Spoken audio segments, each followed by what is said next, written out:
Welcome to the Pear Genius Podcast, real talk, real life, and a little bit of genius. We're Alex and Cutty, partners in life for over 30 years. On this podcast, we dive into honest and filtered discussions with incredible people sharing stories, insights, and lessons that help you think bigger, live bolder, and grow stronger. No fluff, no filters, just real conversations that challenge, inspire, and elevate. Let's get into it. Welcome back to another edition of the Pear Genius Podcast. Still trying to master hitting the record and just starting and getting into it. It always feels a little weird. I don't know. The weirdness is less and less. I feel like we have this conversation every time. Maybe I'm just the weirdo. Yes. Okay. It is a little bizarre to record your life, but that's okay. We had some huge breakthroughs last week. And yeah, with the guests that we've been having, it's been unbelievable. The conversation. So when I saw Ginette sign up, I'm like, hell yeah, I cannot wait for this. So yes, Ginette, welcome to the Pear Genius Podcast. I hope that you've liked, subscribed, and shared with all your friends. And if not, please do so, because we're trying to make this into an empire of awesome. Empire of awesome. And without any further ado, we're going to introduce Ginette. Welcome to the Pear Genius Podcast. Thank you so much for having me, and I will definitely share the love. I love you guys. You guys have been amazing to have met and have around the studio. Yeah, like Alex and Katie mentioned, my name is Ginette, and my life now is all about the yogas. So you can find my website, which Katie and Alex helped me design, yoginigg.com, where I offer a multitude of things. Where does it end? Primarily, my roots started with teaching yoga. I teach yoga at multiple places in town. That's where I started this journey. Alchemy Yoga, Spray Lakes, and I often find myself with one-on-one clients as well. So I do offer that too, which I find extremely rewarding. Reiki's blowing up for me. I recently, Noreen Benning, who is also a Cochranite, she just put me through to my master's. So I'm a Reiki master now, and I practice and offer Reiki regularly here at Alchemy, especially in that front bamboo studio in Cochrane. And I do lots of retreats. So my girlfriend Emily and I are just organizing a mindful adventure retreat, we like to call it. She's like all about the adventure. She finds where to hike, horseback ride, cross-country skiing. Really beautiful way to just ground in nature, ground with friends, meet new people, like-minded, beautiful humans. And my role in all of this is to offer the forest bathing, the mindfulness, the meditation, the yoga. So we have one that we just finished organizing before I got on this call, the day before Mother's Day. So more than likely, we will attract a lot of women, and that will be in Bragg Creek. So that'll start at the Spirit of Bragg Creek, the yoga studio in town. And what else? I do singing bowls and lots of events. I love to collaborate with other people, and Sandy and Noreen and I have a beautiful, we call it a self-love embodiment coming up the day before Valentine's Day, all about that sensual womb, connecting to the womb, connecting to our sensuality, our way of being. I really feel, I talked about it in my yoga class this morning, I really feel connected to this year, especially to that slow moving. I'm an Aries, so I do want to move fast naturally. And it's interesting because I was just reading on the Chinese New Year. It happens in 2 days on the 29th. And Chinese New Year is the snake. The symbol is the snake, which is all about that feminine, that yin, slow, sensual movement. So no wonder I'm connected to that. And a lot of like-minded people seem to be connected to that too. So that's me this year. This is what I'm offering to a lot of people. And likewise, we get it back. So it's a give and take relationship. Absolutely. And where was I going with that? Also with the snake, it's like shedding this year. Yes, let's shed our skin. And I just read a quote, Pema Chodron. I just read a quote by Pema Chodron. And part of it, she says, in order to fully live, like I saw the word live this big, we must continue to die over and over and over again. Guys, this is what I offer. Really finding the self. It's not becoming something at all for me. It's about, okay, I'm here somewhere under all this snake skin, wearing my snakes today. So really, it's the hero's journey. The hero's journey, absolutely. So yeah, that's me in a nutshell. You asked me to introduce myself, and that's work-wise, that's what I offer. And I do find that work life and Ginette everyday life is very intertwined. I don't have a different personality or different life outside of work, really. As it should be, because your Yeah. story is so important to the work that you do. I find that was something I was asking myself last week a lot, was how important is your personal story to your brand? There are, especially as an energy worker, there are a few energy workers that I can interact with and I don't know their story. And I find that in that case, it's almost like I'm waiting for them to prove what they're doing to me. I'm Scorpio, so for me, it's all about experience, right? And somebody who has that very deep inner knowing wisdom so that I am willing to be taken on a journey by that person. But I think that for you, I have this sense that your story is really important. So I know that I worked on your website a little bit and there is a little bit of about you, but I almost feel like there could be more about your story in there. And that's where we come in. That's fair. I love that. Yeah. And people, I love that you said that, Kati. I did last year, I was asked to speak at We Are Cochrane.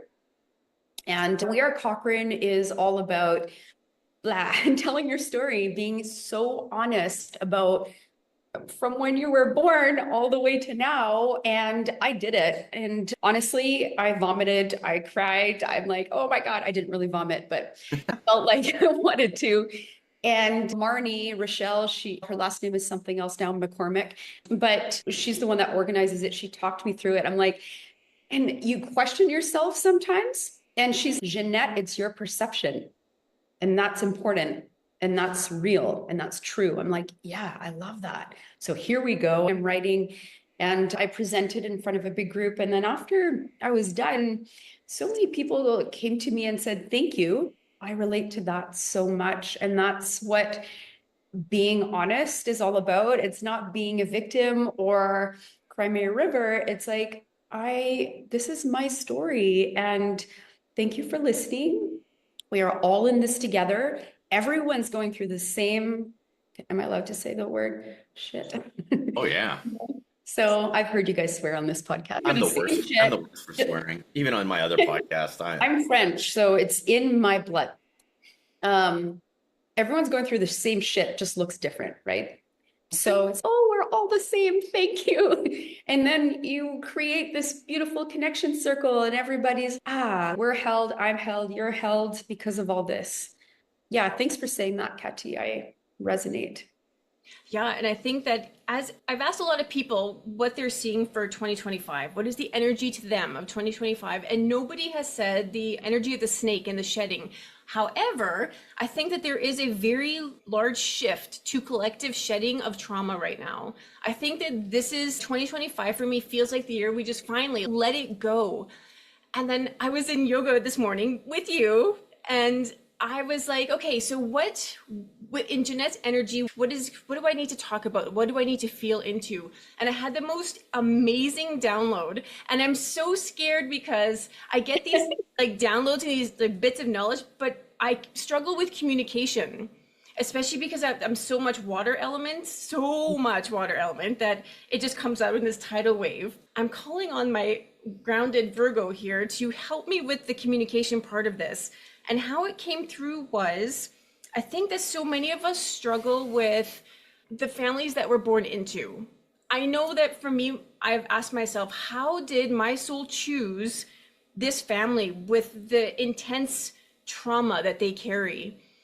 And then today it was just shown to me as you come through these people and you take on the trauma. They're passing it on to you, not nefariously, like it's just something that this is the human experience. We take on their trauma, but I am able to heal the trauma. That's why I chose to come through them, because I can take this on, I can heal it and release the trauma that they're carrying. And now Elora comes through me and she knowingly has this trauma and says to me, you know what? I see the trauma. I see that some of my decisions are being made through the lens of this trauma, but I'm ready to let it go. And I appreciate the work you've done because for me, it's a little bit lighter. So in this collective moment of releasing this trauma, our childhood happens for us, not to us. And through our magic, we get to heal some of that trauma. And every generation is getting lighter and lighter as we're moving towards this age of enlightenment. I think that's part of the enlightenment, is that we are lightening ourselves and the trauma. I'm sorry, that was very long-winded. No, not at all. Never feel that way. No, I actually appreciated that and completely understand where you're coming from. I resonate with that. And something else that you said, first of all, it's interesting that you said, nobody said it's the snake. So I'll elaborate on both. Nobody said like it's the snake energy, the slow, the mindful. But I want to elaborate on that too, because with the slow moving snake, the feminine, comes action. That's it. Now, does that sound more familiar with what people are saying? Because when we move slow, when we're embodied, when we take the time to rest and be in that feminine, we create. That's action. And 2025 is, to me, all about embodying the feminine, moving slow, being mindful, listening to create. I said that to Alex the other day too. And then the other thing, yes, like there's a lot, I believe, my purpose. And this is why I continuously contemplate my personal life. And I share my personal life, not in detail, but I share little tidbits in class and people just resonate, I believe, and in Reiki too. And then you feel more like a human, that you can connect. But I do feel like one of my purposes is to stop the cycles. I talk about that a lot too, stopping the cycles, stopping the patterning. Okay, wake up. You don't need to play the victim. We don't need to continue down this circle. And it's like Pema Chodron said, in order to live, we must die over and over again. So yeah, there's been a lot. A lot in the family, a lot in relationships. And I sit back and question, what is this teaching me? What am I learning here? What can I shift about myself? Because I'm taking accountability for me. Life isn't perfect. Obviously, there's things. Yeah, if we went back to my ancestors, even I'm French Acadian. So the 1700s, our houses were burnt down and we were shipped out of our province. And that has a big effect on where we are now too. Sure, yeah. I don't know. It was funny. I asked the girls to build something yesterday, an IKEA cabinet. I was ripping apart Alora's closet, and I hear Emma.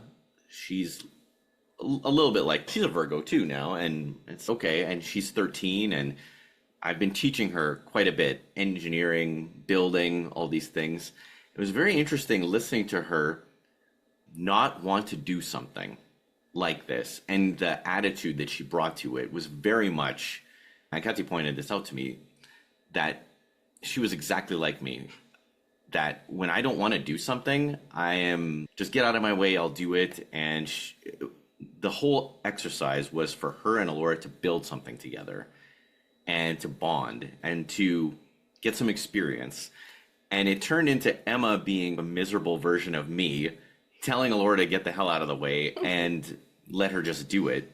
And then when I came upon this, I'm like, what are you doing? Why are you being so mean? She's, I'm just being like you, Dad.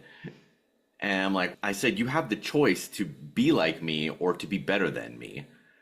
And I didn't let it actually affect me, because I know I can be very good or I could be very miserable, but it's all a choice.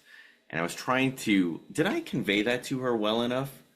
I think so. I also had a conversation with them after to try and feel it out. But these little people are really just mirroring back to us things that we need to lighten or shift, right? But it's my point is that it always surprises me how easily they pick up the negative things and they don't try and hammer the positive. But it's very easy for them to pick up the negative things. I don't know if you've noticed that in your own son, but for me, it just drives me bananas. I think that I'm going to let you answer just 1 second. That I think that it's not easy for them to pick up the negative. It's easy for you to pick it up from them. Oh. Because they're, I'm sure, displaying an equal amount of both, but you're very sensitive to the negative because you're meant to look at that and say, oh man. Sure, yeah. Triggers me more than them, probably. Sorry. Yes, Alex, to answer your question, I definitely noticed that. I'm an Aries and I'm a fire sign. So to move slow is a really beautiful way to create harmony in my life and to embrace the feminine. I lived in my masculine my whole adult life. I was in corporate leadership roles and I had to be. So to get back to the answer, the reason why I'm telling you this is because Aries can be go do, which is a beautiful thing about the Aries, but I can see how it can be a little annoying to some people, especially my 8-year-old child. I have learned since Declan was born, I have softened so much. And obviously, I'm not perfect and I still catch myself rushing out the door, but he's conditioned me. There's no reason to move so fast. And ever since I've had him, I used to be a gym buff before yoga, and I spent a lot of time inside working out, and I was into bodybuilding and all that stuff. And then ever since I had him, and I've studied the psychology of children and how important to be outside, and he's woke me up to how to be healthy and how to create balance. Those little reminders like he gifts me with, Mom, you tell me the slower we move, the more time we have. Why are we rushing out of the door? I once actually down the hill in Glen Eagles, rushing down, speeding, not that much, got caught by the cops. And Declan's mom, honestly, like, you rush me out of the door, we get caught by the cops, you get a fine, and you're the one telling me I need to move slow. You're the one telling me that's what we need to do. And that day, actually, because it traumatized him, like getting caught by the cops at, I don't know, I think he was 5 at the time. Mom, are we going to get caught by the cops again? Poor little dude. But yeah, I think was the biggest teacher, the resistance to why are we rushing? What is the purpose?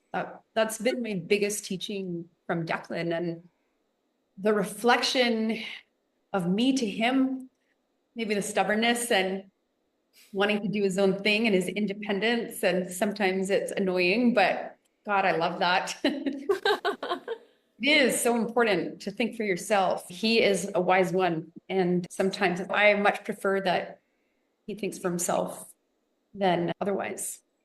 So. Yeah, no, for sure. I think that a lot of people that say, I'm scared about bringing kids into this world, or I have young kids, but I'm scared for their future, they're tied to their phones. And I'm like, I think you're wrong. I think that they come with this innate wisdom and they're going to be just fine. We can actually let go the concern and worry that this generation is screwed up because of electronics and all this other nonsense, because they came in hardwired in the age of Aquarius. They're meant to be here. They're meant to thrive. They're healing us. Yeah. They're absolutely, Declan has 100% opened up the floodgates to my healing path. Yeah. It's funny. He's a Leo, right? Yeah. How'd you know that? Because Alora's a Leo, and I think me and Ginette talked about this, and I was telling you, and it's good that we're recording this now because it's funny. I didn't realize how envious I am of Leo. Because I'm a Virgo and I'm always just trying to be the wallflower and make sure everybody is happy and loves each other.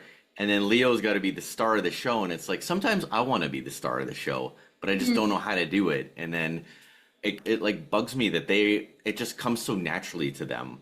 Yeah, absolutely. Yeah. He's a dancer. He's a singer. Yep. Here I am. I don't care. Like the other day he went to school with the Harry Potter little zigzag on his forehead, his round glasses, and he's showing off his breakdance moves. I'm like, you go do life, do your thing. That's the way to do it, right? I don't know. I constantly am reminding you that your moon sign is Leo. There is a part of you that can tap into that energy. Even if you didn't have Leo as one of your main signs, you can call on the energy of Leo. It's probably one of my biggest regrets in life, not being like that. Wanting to be quirky, wanting to just do what I want to do and be funny and be the person that I know I am, and just not understanding how others could so easily do it. That's probably one of my biggest regrets. If I could get in a time machine, I would just go back and just be me and not try and hide and just be normal. I think you're so quirky and I was funny. just going to say, I'm going to let you tell him, because when I say it doesn't resonate, but you are those things. I know I am, but I'm telling you. But Virgo has to say, I can do it better. When I was a kid, I knew that I was funny and I liked all these different things, but I was scared to share with people the things that I liked because I was scared that they would tell me I'm weird, or it's like, why do you like that? Why do you like that music? Why do you like that movie? It's everything that I loved. I always felt like I had to justify it. And I feel like Leos don't worry about that. They just go and they do it, and they don't care if anybody likes it or not. It doesn't matter because they're the star of the show. Everybody else is just an extra in their movie. And I wish I would have known that when I was a kid. Yeah, I love that, Alex. And I can understand how being a kid you'd want to, but you are going through this death and rebirth right now. So you are the child. It's true. I'm basically 8 years old in a 46-year-old man's body. Here I go, everybody. You're just going to get the best of me. Yeah. Oh boy. The world does benefit, though, when I am at my best. I think you benefit when you're at your best. I do, because you bring me up and our entire household and everybody that you come into contact with. And I guess the same could be said for everyone. If everyone was at their best, the world would benefit from that, instead of trying to hide who the hell you really are. Yeah, I agree. And that's why these honest conversations I appreciate. And Kathy, you mentioned something earlier, and I was wondering if we could circle back to, but and we didn't really elaborate on it, but you talked about that download that you received. So did you have a specific question for me with that, or were you just opening the doors? A little bit of both, I think. I feel like maybe we are similar in that way, that we've had a difficult connection a little bit to our families, and that we've had to create physical space so that we could find space to heal apart from that. Am I right? Yeah, the interesting part, my mom and I clashed a lot as a child. I was bullied a lot it's funny because I automatically smile when I say that. And I don't know if I'm trying to lift myself up when I say it. It's interesting, but I catch myself doing it every time. But I was bullied a lot as a kid. And my mother wasn't really there for me when I was bullied. She had me at 21 also, right? There's always been like this, a little bit of a funny energy between us. I feel like I've never been very soft in front of her. It's interesting because I've gone through a lot over these last few years, and I decided to soften and allow her to hold me over the last year or so, hold me as in listen, and allowing myself to cry in front of her, which I never wanted to do or dared to do. And our relationship has flourished a little bit. Yeah, I feel like it's also my role, even though I'm the kid, to allow that to happen. I just wanted to share that. I don't know why, but it's been resonating with me and it's been working for me. And yeah, if we can't heal our close relationships or try or do something to soften that energy, even if it's boundaries, that's okay too. That's something that feels good to me. And I thought I'd share. I needed to hear that, because I know, so we left Manitoba in 2017. I needed to create healing space away from the toxicity that was in Manitoba for me. And I feel like the mountains offered that protection and grounding that I needed to be able to start to let it surface. But I know that I haven't dealt with it. And I feel like this is the year that I'm going to do that, there's no running from it. I've had enough time to ground, and the safe space has been created. And now knowing that it's maybe just a softening on my end, and not expecting that to start on the other side, because they're very not willing to do that. My mother is a Taurus, very set in her ways. And actually, it was funny. It's not funny. I was looking up all the signs. This year I'm being called to explore the signs a little bit more. And as I was reading the description for Taurus, I'm like, that is not my experience of Taurus.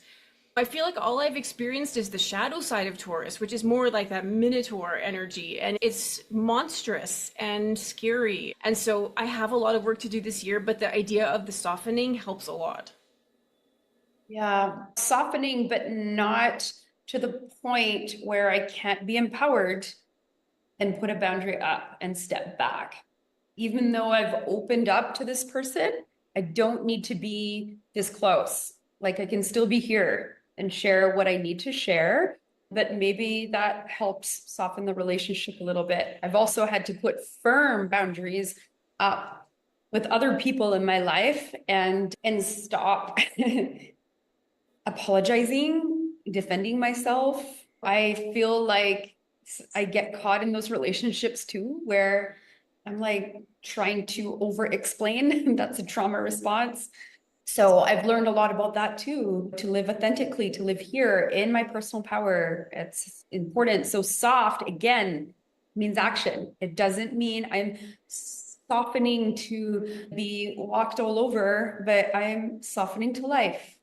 And that feels good to me. I resonate with that. So there's a big difference between soft and just letting people walk over me, or soft and this is not good, I'm going to move here. It's interesting how the same type of people keep popping up into our lives until we slay that dragon. Yeah. And it's not because you have a type. It's you have to get past this level. And it's just going to keep coming up. And if you keep doing the same thing, if you keep cowering, if you keep failing, the test will keep repeating itself until you slay the dragon and move on to the next level.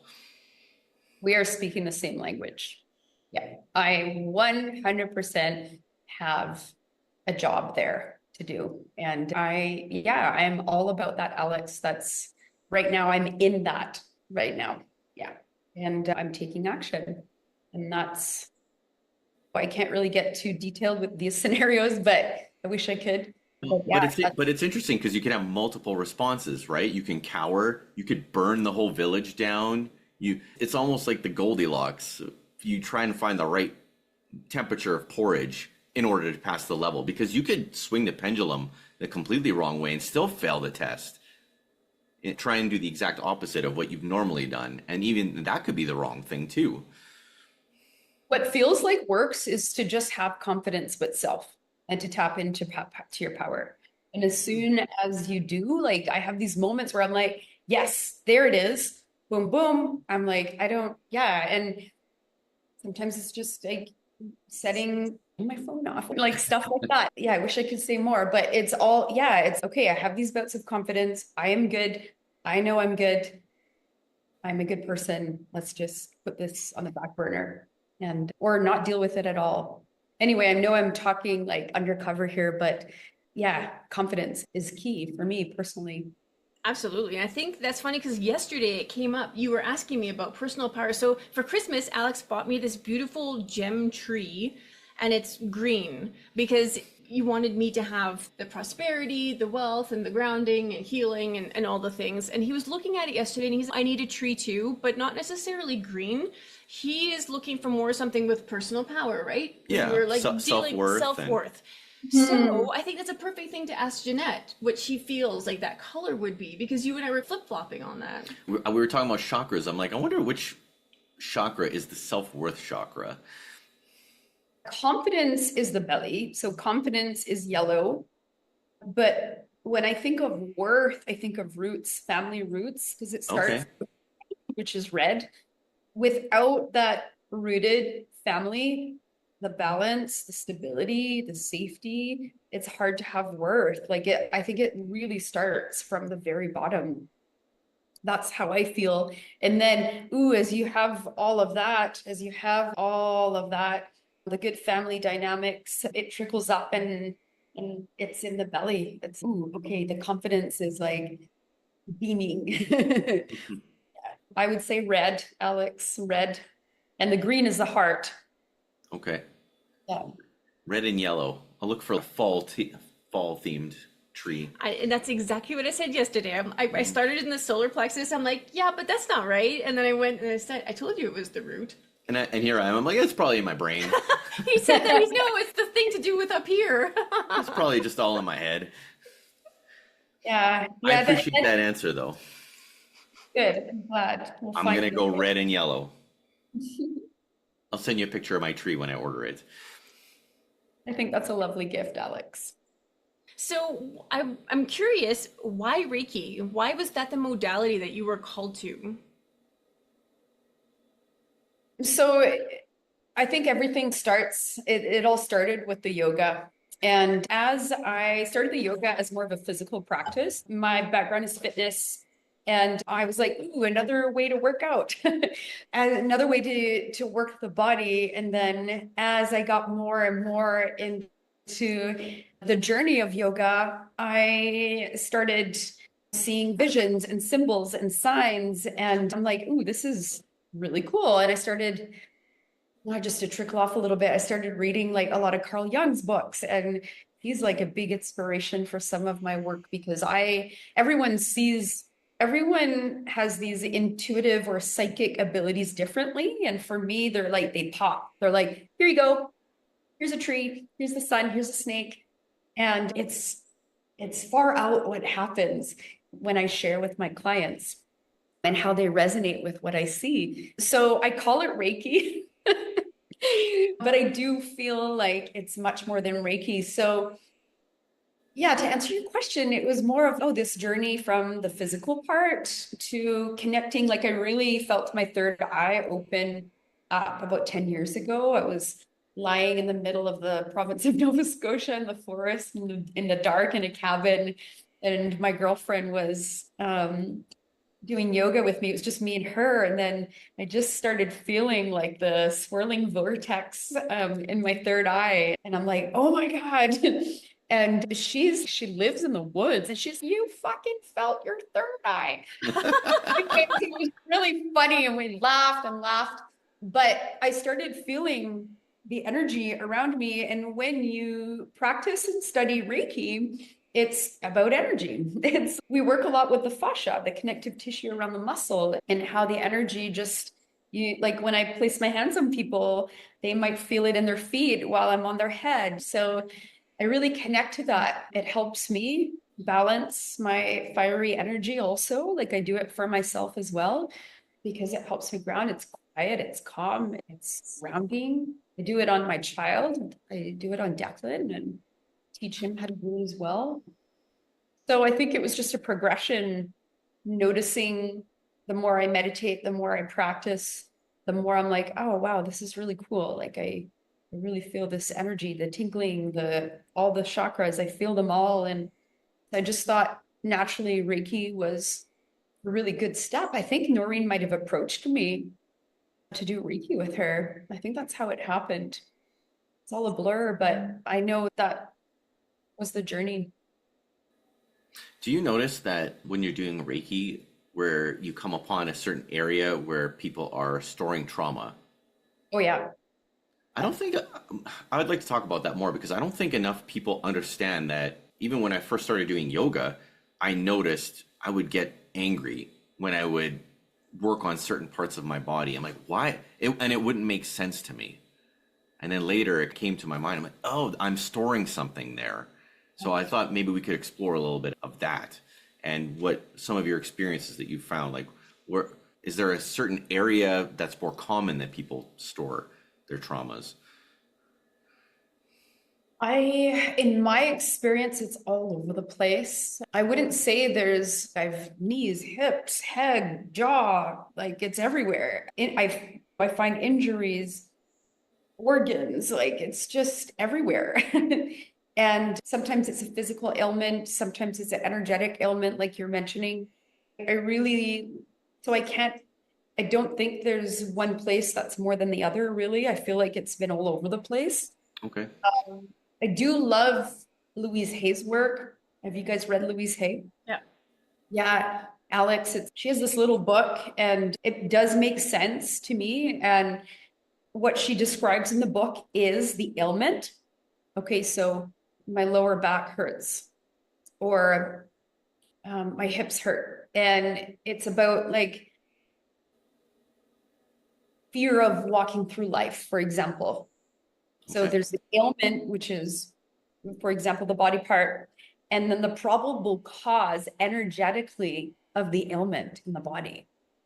So if you had an ailment somewheres in the body, Alex, we could like look at the probable cause. Oh, fear of taking the step forward, fear of taking action, and then the affirmation that goes with it as well. So I shouldn't just go to the doctor and take a bunch of Tylenol threes. I think that, and I know you guys think the same. I think there's always, if you're not dying, if you're not in critical condition, I think there's always a better way. And then I work with doctors, and I've worked with physiotherapists and osteopaths, and I think it's nice to all come together if we need to. But your body is trying to tell you something when you are ailing.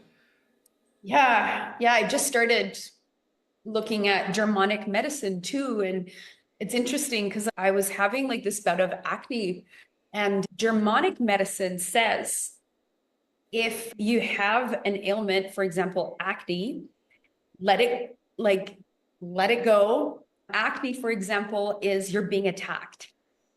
So as soon as you start trying to medicate yourself, it will never heal itself because it needs to come out. It's like you're protecting yourself with your acne. Interesting. That's wild. It is interesting. There's so many different ways of healing. And I just thought that was really interesting. ADHD, I've looked it up.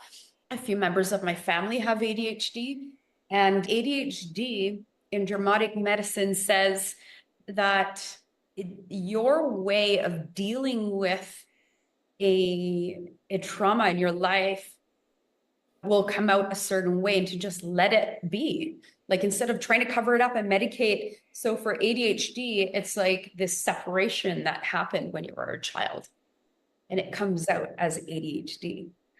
So I really like to take a holistic approach, as I know you guys do too. I try my best anyway, but sometimes we do need medication as well. Yeah. Yeah, especially like pain relief, or after a while, maybe I'm quick to take Tylenol, so I'm a big wussy. But Yeah, if I have to take Tylenol 5 days in a row, I know something is very wrong, and then I'll actually start to address the problem. Yeah. So to go back to Reiki, it's just like such this holistic, gentle, relaxing approach that not only am I ridding of this negative energy in the body, but you're also so relaxed. And how often do we take time to just lay on a bed and allow somebody to gently touch you, gently wash away any ailments? And people feel the tingling on their body. Like a lot of people will say, I know a lot of people might think, because I've heard a lot of talk about Reiki, that it's like hokey pokey or whatever you want to use, but it is science. Like energy is real. And when you're feeling, that's why I like to use the fascia example, because I find that a lot of people resonate with that when they're very much more in their head versus connected everywhere else. They understand that a little bit better. I think that most people don't realize, or they don't teach this in school, but we're very much like a magnet or a battery, where our head, everything is coming out, and there's this, in electricity, it's like EMF, it's called EMF, electromagnetic frequencies, around a copper wire. There is a force around you, and obviously it goes down through your feet and comes back up, and it circulates around you. So there is this force around you that's energetic. And it's crazy that they don't teach this in science class, that we aren't just this monkey, the space monkey flying through the galaxy. Like, we're actual beings with souls, and that we have these invisible connections that we can't see, and they don't try to explain that. It drives me crazy. Yeah. That's and I do work with the head and the feet a lot. And I do have to ensure that I cleanse myself energetically before and after as well. It's interesting that you say that, Alex, and that's why I do work a lot with shamans as well. And one of my shaman teachers, he say, teach your kid Reiki. Like, we can heal ourselves. And if you teach them early, then he will grow up to know how to rid of his own ailments. When he's laying in bed every night, not every night, but when I feel like he has a cold or I feel like he's stressed because he's 8 now, doesn't want me to do it on him anymore. But I'm allowed because he's my child to do it on him without permission. So I will do the Reiki, and typically you want the Reiki to go into fire or into a plant, just that energy that you're washing away. Okay. Like you said, Alex, like everything is energy. So that plant sucks it in and alchemizes it. So I have a great question. Because I don't think just anyone should work on you. So what are good things that people should ask or look for in the person that they're going to work with? Because you shouldn't just share your energy with anyone. I think it's nice to, like, I'm always willing to have a phone conversation or meet for tea or coffee. I personally I would find it very difficult to go to a Reiki practitioner without knowing them first. And that's why I offer to meet with people if I don't know them beforehand, or at least have a phone conversation. Most of my clients, though, I have a lot of connections in Cochrane, and most of my clients know me or they've been referred from a friend. Like I have a lot of referrals from other people. And would you work with anyone, or do you have to protect yourself and then you can work with anyone? I can work with anyone. I know how to protect myself. I have my own little rituals that I do to protect myself and to cleanse myself before and after. Myself first and then cleanse myself after. It's just source energy is working through you. I'm not really doing anything. So You're the conduit. yeah, it's a conduit. But yeah, I think personally I don't like to talk about, I think it's a loving energy. I think what I would personally look for, I study Holy Fire Reiki, which is very loving, very kind. I will not talk about entities or all these bad things that sometimes can pop up. If I see something come up, I'm like, nope, don't need that. See you later. We don't need to investigate it. We don't need to dive in. I'm not that person. So if anybody wanted to work with me and they really wanted to dive into some really bad energy, I will work at pushing it away, but we don't go there. There's no reason to work with the devil, and I don't know what you want to call it, but the bad energy. Collective evil or whatever it is, right? Yeah. So I don't know, that's the type of, I can't talk for everybody, but I think the type of person that I would want to work with and that I would feel comfortable with would be somebody I know, somebody that's willing to work with gentle energy, because that's why we want to go to Reiki for the most part. And yeah, somebody that makes you feel comfortable, at ease. Like when people come to my Reiki sessions, we sit down first. You're not going to lay on the bed unless we sit down, we play with cards, we chat, we have some tea. It's this little ritual that I like to do. So to make people feel at ease.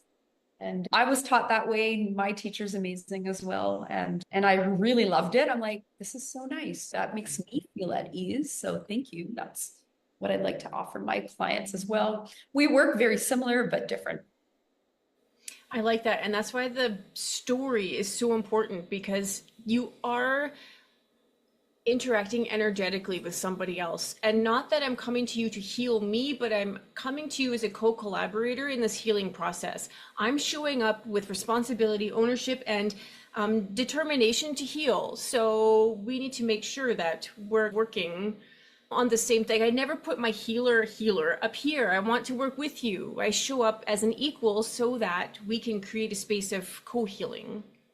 It's interesting that you say that, Kathy, because when I have that client, wow, things happen very fast, and we see things, we experience the same visions, the same colors, the same images. I can feel everything. And the client is, thank you. Like, it's just when someone's open, it's definitely a really beautiful thing. Either way, it's fine, but I feel like it's more effective when you're coming in as a co-collaborator, when we can work together. And not a lot of people think of it that way. There's nothing unique about me in bringing that, but I will say that knowing that's how I like to work with other people, going to get acupuncture even is a totally different experience, because it's not just about the other person putting needles in me. It's like this, and it's like this cycle. It's like these beautiful things are just like It's through me back to you, through me back to you. And then the acupuncturist, oh, what was that? I'm like, we're doing that together. And sometimes that doesn't happen right away either, because the first time is like, what is happening? So sometimes it takes a few sessions to get to the point where you're like wanting to work with me and that we can work together. Again, I'm not doing the work though. It is the energy that's flowing, channeling through me. But that all those extra things that I talked about that come up, I guess, are helpful. I think that it's really smart to include your son in these kinds of things, because I think about in the old days, I'm guessing most people didn't send their kids for babysitting 8 hours a day where they learn nonsense. And it's okay, I'm going to take Emma with me and we're going to do some electrical work. And she's 6 years old, 7 years old. And maybe she can't do everything, but she can learn quite a bit about all these things. If she comes with me daily, she'll get stronger and she'll know troubleshooting. And it's amazing what these little people can learn at such a young age. And by the time, let's say by the time your son goes from 7 to 13, he'd probably be a black belt, a master of Reiki. He wouldn't even need to go to university. He could be on his own work. Like, to me, this is how it probably was back in the old days. You weren't waiting till you were 25, 30, getting master's degrees, doctorates. You were 13 and ready to start your life. And you would be very good at the things that you were interested in, or that you were inheriting your family's business or doing those things. Yeah, it's interesting that you're bringing that up. Declan's actually in forest school today. He normally goes to a public school, and he's so open-minded, and he's so willing to be expansive and learn and to be his true self that I decided to do a little bit of research and potentially put him in a different type of school.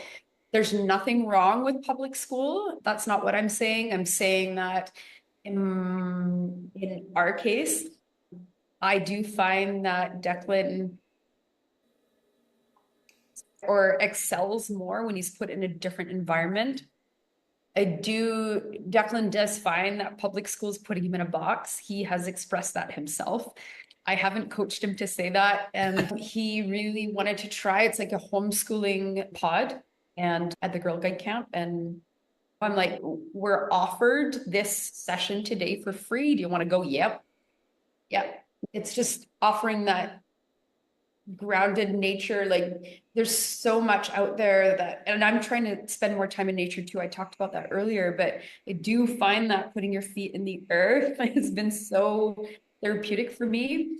And studies show that most kids are on electronics on their TVs. I don't know how many hours a day. And that's not personally what I want for him. I want him to be out getting vitamin D and touching things and getting dirty and eating dirt. Yeah. Really, eating dirt has shown to help your microbiome, to help your gut as well. Like, we want to bleach and wash everything all the time. We can't really do this anymore. That's a different topic that we'd probably talk about for hours, but yes, it's different now with pesticides. And I used to pull carrots out of the garden and eat without washing them off. Right? Oh, for sure. Yeah. It's not the same now, but so resonating with what you said, Alex, and really trying to help our kids. And again, we're cycling back full circle. It's like, how can we heal? Let's start with noticing what our kids are showing us and holding ourselves accountable and forgiving people that have hurt us. Forgiveness is huge for me right now. I'm not healing until I forgive people in my family. I'm not. Right. Talking to ancestors as well. I've done that too. Sure. I feel that the experiment of the school institution is coming to an end. I think that the ADHD thing is just, kids are sick and tired. This new generation doesn't want to sit in a desk. They don't want to sit in cubicles. They don't want to be a cog in this giant machine. And I think it's beautiful. I actually think that we need to acknowledge the fact that the experiment is over, and we don't need to medicate our children. And we should not obviously be feeding them Coca-Cola and ultra processed foods, but The experiment really is coming to an end. And I think with the Great Awakening, us talking about this and spreading the word that it's okay, like your kids aren't going to be weird if they don't go to public school. Yep. It's crazy. Yeah. Hundreds of years ago, there was no public school, like we talked about. The kids were learning the things that would be practical for their lives. There was another level of apprenticeship. I think that we've lost the art of apprenticeship, and it's been to our detriment. It would have been so nice to skip university and skip college and just apprentice along somebody who they're doing something that I have an interest in. Yeah, 100%. Yeah, they turned it into a business and a taxable thing and it's a scarcity thing. Or you got to be part of the club. You got to pay these fees in order to play. You got to pay to play and be in the club. And I don't know. To me, it's so obvious. The writing is so on the wall. And I'm hoping, obviously, I want my doctor to go to medical school and things like that. But I would also like them to realize that they're not God. And I think a doctor would be so much more useful if they came with the compassion and the little bit of magic. Can you imagine how much more effective a magical doctor would be? Rare now. That is so rare. Well, instead of just being a drug pusher. Yeah. And that's why I rarely see my doctor. For the most part, I talk to my naturopath. And my doctor thinks my naturopath is a weirdo and they don't understand each other. But I have to see my doctor every once in a while as well for things. But yeah, I think the naturopathic doctor is the way to go. It's too bad that it's not covered, that I have to pay for it, but it's worth it. It's worth my health. Your health is an investment. That's the most important investment. 100%. And Alex, Declan was the one diagnosed with ADHD. I'm not saying that he has it. He was diagnosed with it. I don't know if he actually has it though. I don't know. And I was just about to say too, like when I go to the doctor, it's basically just a recommendation. She's basically giving me her advice. And it's, you know what, if that doesn't resonate, if I don't think you're accurate in that, I'm going to leave it there. I'm going to leave it in the office and walk away. And I was telling Laura the same thing. And it was funny because at the last appointment, we were there for her, but then she looked at my file and she said, "Oh, you're due for a mammogram." I'm like, "Excuse me? Like, why would I go for a mammogram? There's nothing wrong. Like, why would I put myself through that?" And it's, "Oh, you're overdue for your pap." I'm like, "No, you know what? I will come to you if I think something's wrong and ask for that." But she was pushing it so hard and making me feel so bad. And Laura was sitting there, what is happening? It was not a great experience. I wish I was there because I would have told her I inspect daily. You are safe. No, good.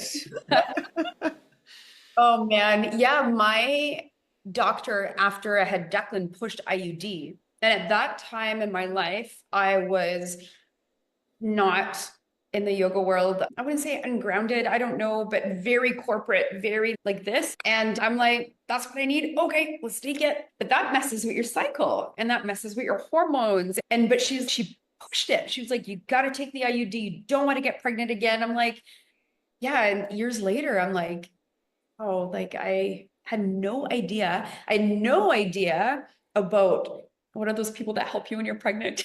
Oh, doulas and midwives. I wasn't educated because I was wearing high heels. I had lashes and long extensions. Nothing against that, but I was more about the exterior than the interior. So I had no idea that I could help myself and my son. And anyway, we're going down another road. But Declan, we had self-empowerment though. This is the self-empowerment road. This is the self-empowerment road, absolutely. And we had a very traumatic birth. I felt amazing the whole time I was pregnant, but Declan's umbilical cord was wrapped around his neck. And at the very end, I was a week overdue. Declan almost died. I almost died on the table. Like I was put under, but I didn't know all these things I know now. So yeah, this is a big rabbit hole, guys. Sure. The natural way, instead of, like you said, medicating or not being embodied, not knowing that his umbilical cord was wrapped around his neck. Like I had no idea. I think that the big takeaway would be to empower yourself, to do a check-in with yourself. You will intuitively know if the professional is not giving you the advice that you need. Your doctor is not smarter than you, better than you, more powerful than you. They're just advising, and you have the last say what you're going to do for yourself. These have been beautiful learning lessons, right? Yeah. And I agree, Kathy, wholeheartedly. And no regrets in my journey in life whatsoever. Everything's a lesson. Everything's beautiful, even though it doesn't feel beautiful at the time. And you know what? You guys are both right. We were meant to change cycles. I feel that, Kathy, what you said earlier, 100%. Yeah. Well, I think we're coming to that time now where the previous guest has left a question for you. So we always ask our current guest to leave one for the next guest, and they have been really intuitive and really not knowing who's coming on next. So our question for you was, how many people do you unnecessarily have in your life that you're keeping, that you're holding on to, that are keeping you from being the best version of you, the person you're meant to become? How many? Not a lot anymore. I don't know if I can count exactly the amount, just a few. I think everyone that's in my life was meant to be there. I've done a big cleanup. I've done a big cleanup a few times. I'm in a different place. I feel like I've surrounded myself with beautiful people. I feel like I know when things need to change. I've learned a lot of really big lessons, though, over the last few years. Not a lot. And I knew that as soon as I read the question, I'm like, oh, I already know the answer to this. I know that you've done a good job cleaning up. And I don't even know if there's any really. There's a couple that are still lingering, but they still need to be there. It's going to hurt my feelings if you don't talk to me next week. Ah, you're out, Alex. Out. no, Well, you that's didn't make the cut. I was trying to be good. Oh boy. You're good. You're on my good list. So what is your question for the next guest? Wow.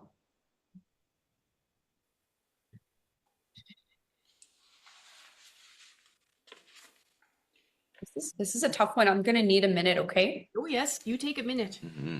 I'll fill the airspace by saying that I was actually so impressed when we went to the yoga retreat with Declan and how smart he is. And I was like, man, I wish that I would have been like that confident as a kid.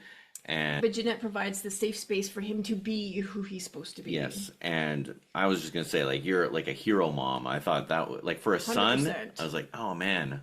I just remember always being in fear and in shame of my family and trying to protect my family's. I don't know why I had that burden of trying to protect my family's integrity. And I just felt like he didn't have that. He was just free to be who he was. He's and free to be exactly what he's supposed to be. And I was so sad in that energy that I didn't have that. I'm like, I wish I would have had a mom like Ginette. So I saved that tidbit from my heart for this episode with you. But yeah, you are awesome. Oh, you guys too. Thank you. Thank you. How many hours a week do you spend outside? Ooh. And how many do you think you should spend outside? Great Are you question. asking me or? No, I'm just saying That's that it. out loud to myself. How am I spending? It's actually a good thing to ask yourself. Am I spending enough time outside? I whenever we go to the mountains, we go hiking, I always say to myself, we need to come more often. Mhm. And do you think I come more often? No. Yeah, Declan and I are doing this. Last year we finished our little thing. It was a little, not a contest, but a group. And you have to do 1,000 hours outside in a whole year. And I was talking to Haley yesterday or last week or whatever, and she said 1,000 hours a year. It doesn't sound that bad, but then I saw, because I had shared the schedule of what it actually looks like to do 1,000 hours a year outside. And About 3 hours a day, every day. yeah, it's a lot. Most people can't do that, right? That's crazy. That's wild. Especially in Canada, it's cold. If I was in Arizona in the summertime, I'd be hiding inside so I don't die of But that's why we're going to be 6 months here, 6 months there. I would love to figure that out where I just follow the sun and I follow the warmth. I'm grateful for the dog because on most days he'll have me out at least for an hour a day. Oh, that's nice. Dogs are good for that. But that's not enough. If I need to have 3 hours a day, I need to be out there way more. You don't need to do 1,000 hours, but the thing is, apparently, kids usually just spend like a few minutes a day outside. So Yeah. When I was an electrician, I would probably spend 6 hours a day, 7 hours a day outside working, and then be grateful for the days where we were inside nice and warm and dry. And Yeah. At least And, we and have a little bit of the other balance. way to look at it too is we used to when we were kids, like we played outside till the street lights came on. Yeah. Even in And the the reason wintertime, why we'd be out there partying. Yeah, exactly. And I guess the reason why it all encompasses yoga and Reiki and all the things that I do, the more we connect to nature, the more we connect to the seasons, the less sick we are. 100%. We go against the seasons, we are going to get sick. I love that. Oof, that's my takeaway from this one. I always have one where someone drops something just for me. And I'm like, and I feel it. That was it. Yep.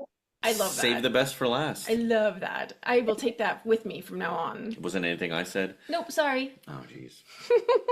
Fine.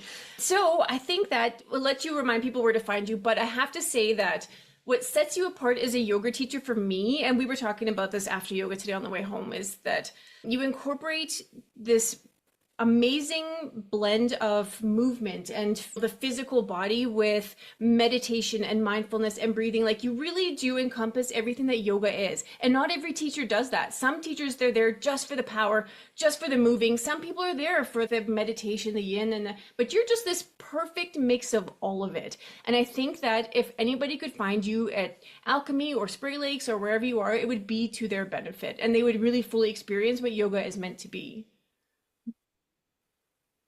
Thank you, Kathy. Yeah, I lived a long time just using the physical body.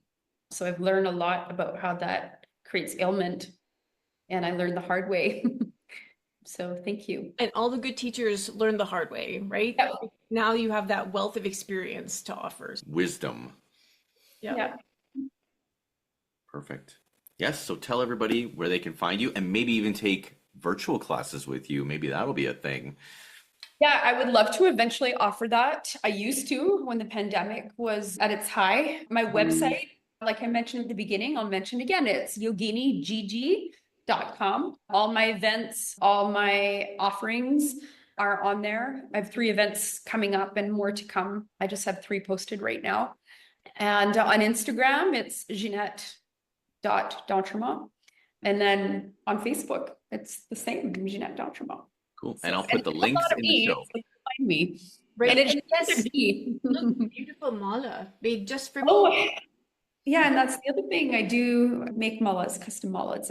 I made a few winter ones over the last week. They're really pretty. It looks good on you. No, I know. I love it. And I also do Reiki on kids as well. I see a lot of children actually, and I teach in the schools. Oh, wow. Well.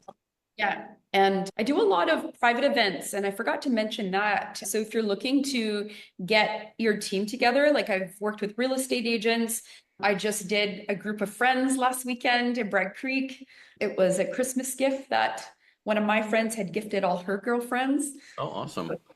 Yeah. Yeah, I can do anything if it involves Reiki or yoga. Perfect. Perfect. Thanks so much for spending time with us. Yeah.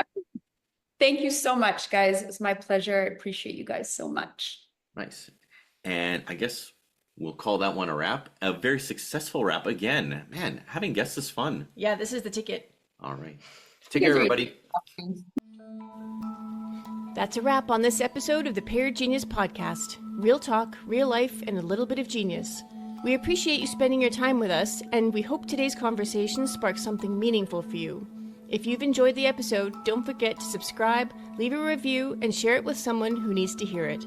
Stay curious, stay bold, and keep leveling up. Until next time, keep living your genius.